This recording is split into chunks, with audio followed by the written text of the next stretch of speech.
Mayroon pa kaming napalo-up na another mini Cebu laboratory sa loob ng Green Heights Subdivision. Sa Apartel, ito nila yung second floor nila as Cebu Laboratory. Sino ang may-ari? Michael Yang pa rin. Ako mismo nag-imbestigar. Ang ginawa ni Duterte, pinagpapatay ang lahat ng mga construction worker na nagbigay ng impormasyon sa amin. Kasama, kung hindi ako nagkamali, kasama na doon yung pinaka-source of information namin, yung katulong na nilagay ni Michael Yang doon sa Apartel. Yun ang nag-info doon sa nag-info din sa amin na construction worker. Ito si Sane Binaventura ang nagbigay lahat ng impormasyon kay Duterte. Pinatay nila. Nung pinatay yung mga construction worker ni Binlaot ng kanyang grupo, nandoon si Sami Oy, personal.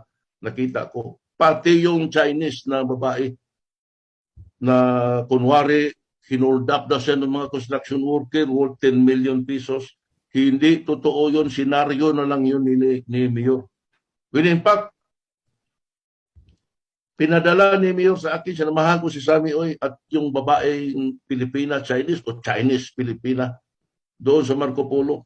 At saka ginawa ni Mayor sa akin, kung ano daw ituro ng Chinese sa akin, pulihin at patayin na diretso.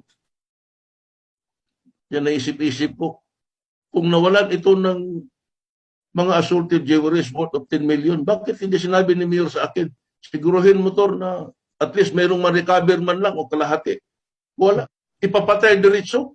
Ang simple arithmetic yan, ma'am. Pag may clearance ng Duterte, lahat ng krimen ng Davao City unsolved. Pero kung walang clearance ng Mayor Duterte, yung krimen na yan, sigurado masolve yan ng pulis. Kasi ayaw ni Mayor Duterte na mayroon pang mas tigas sa kanya sa Davao City.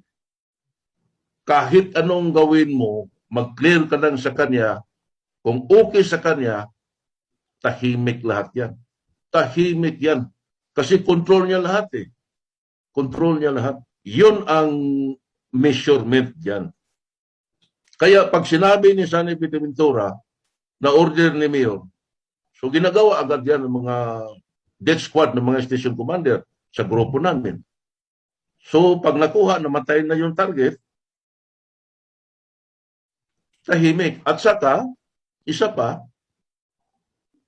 matanggap mo yung reward.